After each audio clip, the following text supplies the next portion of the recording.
All right, everybody, we did it. We're on the final one, number 19 things of the 19 things that don't teach in real estate school. It may be last, but it's definitely not the least of the most importance here. Today, we're talking about knowing your big why. This is such a heavy topic for a lot of people, so I want to say first and foremost is just don't make it a bigger deal than it needs to be. It's important, but if you're at all familiar with the big why concept, a lot of people make it more mysterious and mystical than it has to be. It doesn't have to be a perfectly well thought out life mission statement, which I think is often what most people make this about. At the end of the day, knowing your big why is all that matters. It doesn't matter what someone else thinks of it, or if it's perfectly articulated on paper, as long as whatever it is something you can recite and it stirs up immediate emotion inside of you to take action. That's all that matters. However you need to say it is up to you.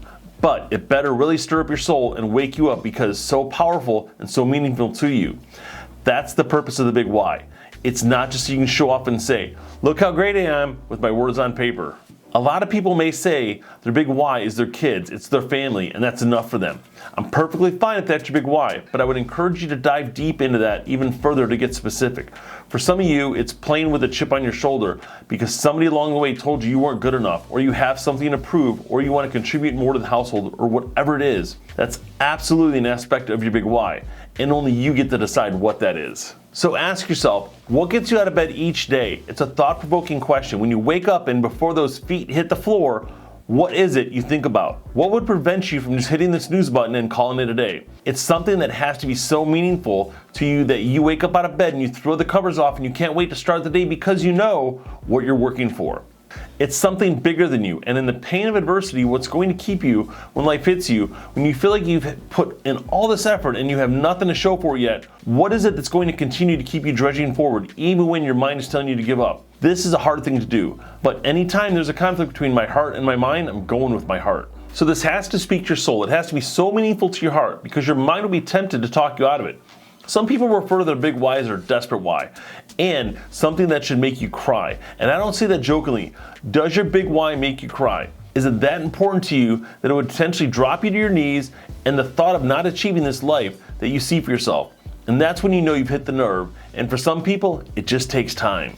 This is not necessarily a 30-minute or overnight exercise, but it at least needs to get you thinking about it and understanding what is this really about? What is my purpose in this world? What is me doing this as my job day in and day out mean in the big scheme of things? This is so important, and when your why is big enough, the how doesn't matter. Everybody gets so focused on the how, but I'm telling you, when the why is big enough, the how doesn't matter. You're gonna figure it out. You'll find a way, and doors are gonna open for you. Because when you're aligned with your purpose, it's like when you get in the proximity of those automatic doors at the grocery store. They just kind of open up for you. And that's what happens with opportunity. People are gonna come into your life, opportunities are gonna be presented to you, and your job is just walk through the door when they open up. But when the why is big enough, the how, it doesn't matter. Now, let's get to the pain point. Who else is going to have a sacrifice if you don't hit your goals? What's at risk here? If you're not going to be a person of integrity and live out every day as if your life counted on it, what's at stake? Who's going to suffer? Because again, I've said it before, but we will let ourselves down more easily than we will let other people down around us. So if your big why is connected to a greater purpose or other people that really matter to you, you're more likely to get through it because you understand it's not about you. Logic makes you think, but emotion makes you act. That is why so many people spend a lot of time in their big why, because it's emotional, and it needs to be emotional because that's what's going to make you act. Logic, aka your brain, is going to be tempting you to try and talk you out of it. It's going to say it doesn't matter, make logical sense. It's not reasonable on a spreadsheet. It's a dumb business decision. But if you're focused on making great people decisions, then it'll all work out. Rate yourself on a scale of 1 to 10, with 10 being all in. Is this all you got? Are you really performing at your best? Maybe you're a 10. Hey, congratulations, awesome. But for most of us on a self-assessment, you're probably not a 10. So you're planning to win. Are you actually playing not to lose? You're being cautious. You're just being kind of going through the motions, but life isn't a dress rehearsal. This matters, so you have to go all in.